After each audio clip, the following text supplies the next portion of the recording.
I am new here. I decided it was a good time for me to finally get a TarotTube channel up and running. I've been watching videos in the community for quite a while and I've really been wanting to get involved, so this is me coming out and doing that. I guess I should introduce myself. My name is Nina. I am a Polish-Irish-American folk practitioner since I've been about 10, and I've been collecting tarot decks for about the past 2 years. I am a college student. I'm studying computer science, and the main thing I do is I'm an artist. I'm a freelance illustrator and roller skater and cat haver. So those are kind of like, if you know me, those are like the main 5 things that I like to talk about. So I'm excited to be here. It's really nice to be a part of this community. I really love seeing everyone's videos, and I thought this tag would be a great way to kind of introduce myself, show off some of the decks that I have, and just so you guys can kind of get to know me a little better. So I'm doing the All About Tarot 2022 tag by the Hermit's Cave, and let's just get right into it. So the first prompt is the first deck I ever had and how I encountered it. So actually, technically, my first deck ever is just the Universal Weight, which my mom gave to me probably when I was like 16. So this is the one with like recolored line art from Pamela Coleman Smith with like colored pencil. It is not my favorite Rider-Waite-Smith, I don't think. Actually, it definitely isn't, but it's the only one I have. And I figure I don't really need more than one. I don't feel compelled to get more than one, and this one was a gift from my mom, so I don't know, I want to keep this as like my main Rider-Waite-Smith, and it was my first tarot deck that I owned. But I actually encountered another deck much earlier when I was about 5, and that is actually the Barbara Walker Tarot. So I had a friend, like a family friend, who was about, or when I was about 5, who actually had the Barbara Walker Tarot, which obviously I didn't know that's what it was until much later when I was getting into tarot, and I realized it awoke this memory in me of playing with this deck when I was a kid. So basically, I would take these cards and I would play with them like they were dolls. Like, I remember being literally 5, and I would steal his cards, just this family friend's cards, and play with them like they were toys. Like, I feel like the core cards especially, like, I loved playing with just because they were so, I don't know, very personal, very characterized. And this is maybe kind of a grim and gruesome sort of deck to have as like my first ever deck that I ever encountered, but I don't ever remember being freaked out by it. In fact, I think I was kind of morbidly curious about it as a kid. Like the Kali card where she's like eating guts, I think, is pretty freaky, but I don't know, I thought it was just exciting when I was a kid. So I really enjoyed playing with this deck, and now that I have it as an adult, I'm just so over the moon in love with it. Like, you know, this is the tin version, obviously, and it's the one I like have in my bag all the time. I carry it everywhere. And I really love it, and I'm so happy like I'm getting back into it because I just love this art, this like 90s style. Barbara Walker is brilliant, and this is just like such a fun deck to read with. I know that a lot of people say it's like, I don't know, a little bit intense, a little bit harsh at times, but I think most decks are like that. I don't know, this one's, I enjoy the like bluntness of this deck. I think it's really fun to use, and very easy to read with. This is the card I was talking about that I like loved as a kid. I thought it was so crazy. Yeah, I love this deck. This is technically the first deck I ever encountered. I used to spend a lot of time with it when I was a kid. So yeah, the Barbara Walker Tarot. So the second prompt is the last deck I bought, and how have my taste changed since my first deck. So the most recent deck that I've picked up is the Goblins and Gardens Tarot deck. This was a Kickstarter. I did not get it on Kickstarter. I have a site that they sell them now on. And I feel like this deck kind of encapsulates like everything I love. I love like weird shit like this. This is, well, you'll see in a minute, I'll show you. It's basically, if you haven't seen it before, it's a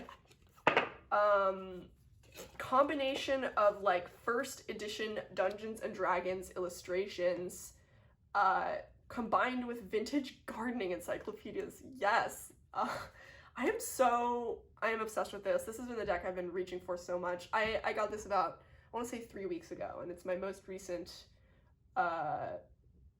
purchase, and I'm really, really happy with it. It's, I don't know, it's so like weirdly niche and specific, but I feel like it's exactly like it was made for me. Like, I am a gardener and I play D&D, so I don't know. It just makes me happy. I love how like goofy these illustrations are. And there really is a lot of depth to them. Like these, the descriptions for especially the minor arcana are just so like, so whimsical and fun. Like each minor arcana card, it kind of like tells you about this monster and like what's going on with them. Like why have they chosen to like forsake like all of the violence and all of the weaponry for like gardening or like being a hermit basically. And they're really creative little messages that I really enjoy. And I just love this deck. Like, it's just so beautiful, and I think it does really well, like the collage style really well, which I really love. But it's not just kind of a bunch of stuff smacked together. It's very intentional. Like each suit is a different kind of plant. So you can see here the cups are succulents and the swords are ferns. And then I think, let's see if I can find,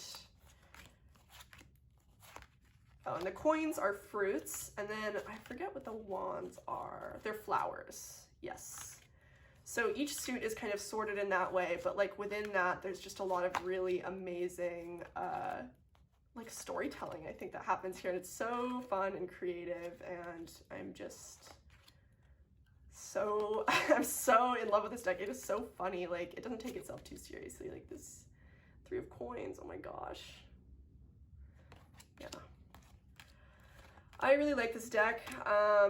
As for how my tastes have changed, I don't think they've changed. Well, they have changed, but I think I just didn't know when I first got into tarot, like how big, how deep this went. Like, I also, I think there's a lot of decks that I have now that I think when I was like first watching videos about tarot, like I would look at it and be like, that is so ugly. Like, I hate that. But usually, like with a lot of decks, I think I change my mind pretty quickly. Like, it's pretty easy for me to see the value in like most art styles, like why they exist and who they're for, and see the beauty in all of them. These days, I think I used to be kind of more finicky about what I wanted, but now I just really enjoy seeing these different perspectives. This card is amazing. Little devil hiding behind the strawberries. Yeah. This is the Goblins and Gardens Tarot. I think it's like my favorite right now. Oh my gosh, I totally messed this up. The backs are, I believe, old D&D battle maps cut into strips, and I think they're also really beautiful and satisfying, so I really like them. Here we go. So the next question is, why tarot? And I'm just gonna get like a random deck to pull through while I answer this question really quickly. This is the Heavenly Bodies Astrology deck. I really enjoy this art style. I think it's still in order. Why tarot? I guess, or why oracle as well. I think Meg said this in her video that she did about this tag, responding to this tag. It's like, why not? I think where I'm coming from is like as someone who does a lot of art, I really enjoy seeing how artists embrace similar prompts or similar concepts in different ways. I love seeing the different perspectives that tarot offers.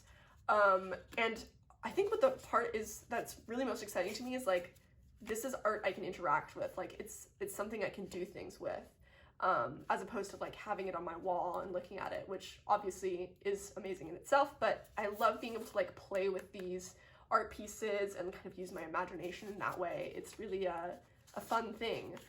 I just really I enjoy the tactile experience. I enjoy the like ritualistic experience. I love the changes in perspective tarot can offer me. It's really lots of fun. I guess that's why I tarot. I just like looking at all the pretty pictures, and I like seeing the different angles I can look at a situation with, and it's just so fun. I've made a lot of friends through this community just talking about decks, so I think it's just such a fun thing to be into. Yeah. So the next question is, what are your tarot pet peeves? And I don't think I really have that many. I do have personal preferences, obviously, when it comes to decks. This is the this is like kind of a messed up bag that I kind of started sewing and then just didn't finish. This has the Fairies Oracle in it. Yes. Brian Froud's Fairies Oracle. This deck is really beautiful. Edged it in a distress ink, I think in Antique Photo. This deck has really terrible cardstock. Everyone likes to say that, and it is pretty flimsy and cheap feeling, but honestly, like, I very rarely factor any of that in as I am reading. I don't really have, like, in terms of, like, cardstock, I don't really have a pet peeve. I will say that I am super finicky about graphic design and, like, font choice. Like, for some reason, this doesn't bother me. I know a lot of people can't read this, and I kind of can't, but I do like the way it looks. So, I don't know. It doesn't really bother me too much. But yeah, I'm very picky about fonts. Like, there are some fonts that I just like violently dislike, and if it can like ruin a deck for me. Not really, you know, I can still use it, but I don't know, it'll like bother me forever. I really like seeing how different people choose to, I don't know, like title their cards. It's kind of a problem in itself. These are so mixed up. I'm sorry. But yeah, I don't like fonts that are bad. And also it's like a very like opinionated, like I know that a lot of people will like the things that I don't like, so it is really like a really personal thing. Another thing I personally don't really like in decks is decks that are like too cartoony or too like modern digital art illustrated. And the reason I say that is because I am kind of one of those artists, like kind of like the Modern Witch Tarot or kind of like Sasarai Bito maybe. Like those kinds of decks, I think they hit too close to home for me. Like they look too much like something I would have drawn, and it like reminds me too much of that. And then I'm like thinking about that too much, and it just like, I don't know, I can't get past that for some reason. It's just too similar to like something I would draw in like high school or something. And I don't like it at least for tarot, you know. I like it for other things, but for tarot I like something that's a little bit more, I don't know, like creative. Not that it's not creative, but I don't know, like just more diverse art styles. I really like having a collection that has like a lot of different art styles. And also I just feel like a lot of the kind of cartoony style decks are like almost too like cutesy and make everyone too beautiful, and that's not always what I want. So I would say those are like my pet peeves. Really, they're just like things that I don't usually gravitate towards in a deck. But then again, like I said, like oftentimes I'll look at a deck and I'll be like, that's not for me, and then I end up having it. So you know, no hard and fast rules here for sure in that regard. So the next question is what my favorite tarot spread is, and I don't really have one, I don't think. I do really like the 9-card spread that's been going around recently. I've been using that a lot actually when I'm reading for other people, and it is really fun. Like I've been reading for some friends who are like not into tarot literally at all, and they really enjoy this spread. This, where you kind of arrange it like this. There's like a tag going around that people are doing with it. I really, really like it. I think it's very kind of simple to understand, but still fun. So this is, I think it's like past, present, future, earth, air, fire, water. I always mix up the order on those 4, and then those mean different things. And then what is hindering you and what is helping you, or the other way. I usually have it like pulled out when I'm doing it. I don't usually do it from memory because I always mix it up, but I do really, really like that one. I've done it several times. So that's been the one like recently that I've been doing. As for like daily spreads or daily things that I do, I don't really do that one every day. I usually do something like focus, embrace, release on like a daily basis. You know, daily in quotation marks, I don't always do that, but that's the one I do most often, I would say. But my favorite is probably the 9 card because it's just so comprehensive for, you know, actual questions. This is just kind of on a daily basis, but yeah, I think this is the one. This is my favorite one right now. So the next question is what my preferred tarot system is. I like all of them, but probably, I mean, obviously the ones I use most are probably the Rider-Waite-Smith, of course, and playing card decks / Marseille decks. I really, really enjoy using Marseille or playing card. I kind of read them in the same way, except that when I'm reading with Marseille, I add the majors, obviously, but like as in terms of the meanings of the cards, I usually read them in the same way. So this is the Jean Noblet Tarot. Oh gosh, who restored this one? Joseph Peterson. So I really like the coloring on this one. I can show it really quickly. It has hard corners, which I actually kind of like. It doesn't usually inhibit my ability to shuffle it, which is nice. But this is the coloring of just this particular one. I think this is the only true Marseille deck that I have, and I use it a lot. I really enjoy it. I think the historical cups are the cutest cups. They're so cute. This is my Marseille. I read it pretty much like a playing card deck. I learned to read playing cards and Marseille both from Roger Horn's Cartomancy book, which is like a holy grail book for me. It is so clearly written and amazing in every way. And I really enjoy referring to it when I'm reading with these cards. I enjoy these systems because they're very clear-cut, clear, straight to the point. Fun to read with, and kind of, I don't know, lower stakes than tarot, where I feel like, you know, obviously you don't have to read them like that, but I do feel like they are kind of more serious and more like you spend more time contemplating each card, where it's kind of like quick readings when you're reading with playing cards. These are the Pagan playing cards by Usi, by the way. Love these, they're so gorgeous. Very slippery. But yeah, this is just a really, really gorgeous playing card deck. Also usually the one I use when I'm reading with this system. I think it's my preferred system, or my preferred deck for this system. But yeah, I also read with Thoth. I don't really have like a preferred system in that sense. These are just the ones I read with the most, I think. Yeah. So the next question is in regards to tarot rituals. I don't have that much. Like usually what I'll try to do is I have like a cloth like on my coffee table, and usually in the morning, like before my boyfriend's woken up, I'll like go there and I'll read some cards, and I already have a cloth out. So I guess I like to read on a cloth in the mornings usually. And you know, if I feel like it, I'll light a candle and some incense, but not always.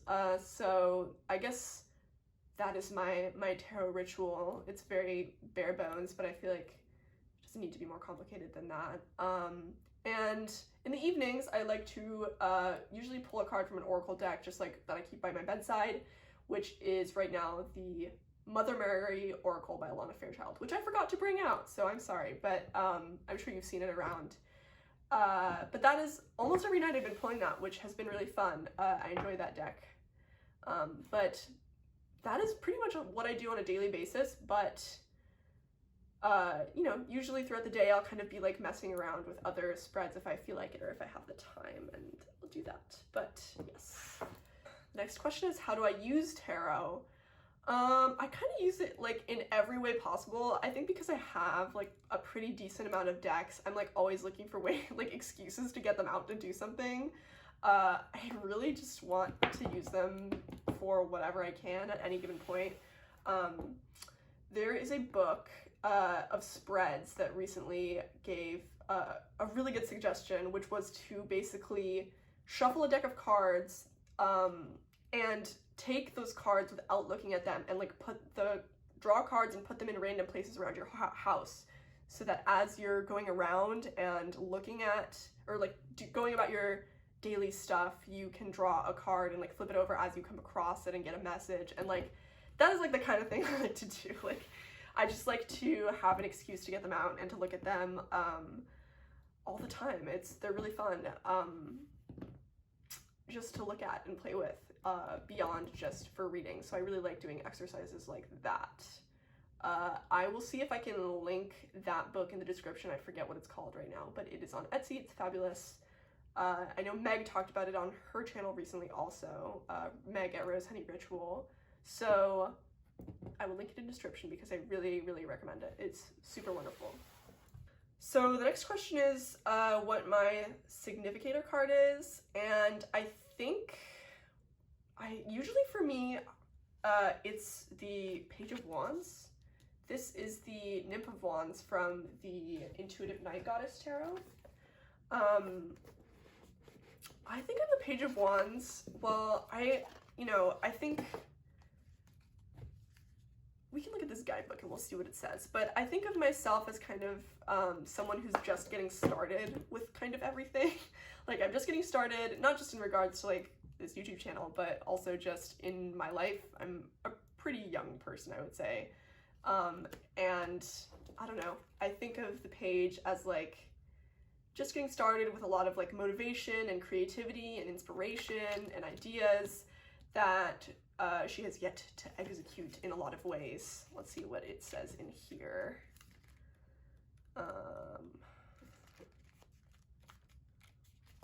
Here.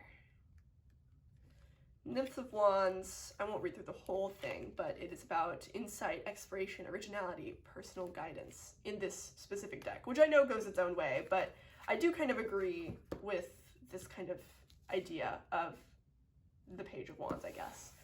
And this is just a really gorgeous card from this deck that I really love and makes me feel cool about being the Page of Wands. But yeah, that's my significator. So the next question is in regards to my most expensive deck, and my most expensive deck is definitely the Mysteries of the Black Madonna. This deck is really gorgeous, and I kind of think of it as just like I'm paying for a really crazy beautiful work of art, you know. This deck is from a woman in South Africa who makes these kind of individual beautiful altars, and these cards are super, super gorgeous. And I don't regret it. I don't regret it. This is such a unique deck and such a unique piece of art. I had a friend look at it recently and she said that it was like, every day it's like such fashion inspiration. Like I want to pull cards from it and have it be fashion inspo, which I think is funny. I do really love the colors. I think that's really what she was talking about, is like the colors and all this gold and black and roses and hearts. It's just like really beautiful and stunning. I'm really a fan of Mother Mary. I wasn't raised Roman Catholic, but you know, I'm Polish, so it's kind of unavoidable that you have a lot of Roman Catholicism instilled in you. And I feel like this takes all of the most beautiful aspects of Roman Catholicism or like Roman Catholic iconography and just like does something really, really cool with it. Yeah, I really enjoy this deck, and it is my most expensive deck. So the next question is my unicorn deck, and I did not check to see if this means the deck that I'm like dying to have that I can't have, or if it's referring to one that was really hard for me to find for a long time that I did find. The latter is for sure the Road to Nowhere Oracle by Spirit Speak, which I did get for the price that it was when it was not out of print, which was really lucky. And my unicorn deck, in terms of one that I'm just like struggling to find and may never have, you know, is the Majestic Earth Tarot. Oh my gosh. Someone needs to like, I don't know, that deck needs to come back into print. It's so gorgeous. It's like everything I could ever want in a deck. I mean, that's not true, but I do think it's really beautiful and I love it and I've been looking for it, but it's unlikely that it's going to happen because I know a lot of other people feel the same way about it, which is fair. But that is my unicorn deck in terms of the one I want to find. So the next question is the most important lesson that tarot has taught me, and for me, I think it's just that your capacity for self-reflection is infinite. There's always different perspectives, there's always different ways of looking at a situation. Nothing's set in stone, you are not set in stone, you can change, and everything changes, and it's exciting, and it's fun to have the tarot as a companion to kind of expand your perspective on any given situation. I think that's the biggest lesson it's taught me. And the last question is the tarot dinner party question, where you have one guest of honor and two other guests. This is hard for me because, I don't know, like, I want everyone to come. But if I had to choose a guest of honor, I think it would be,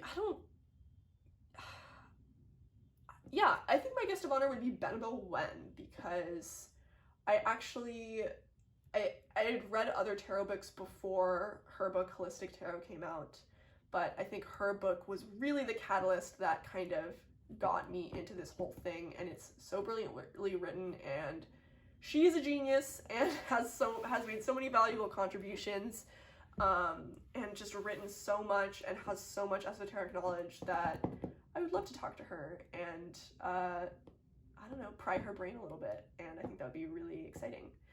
My two other guests, I don't want to choose two. I want to bring all my tarot friends to this dinner party. I guess two like special people, if I could have anyone in the world.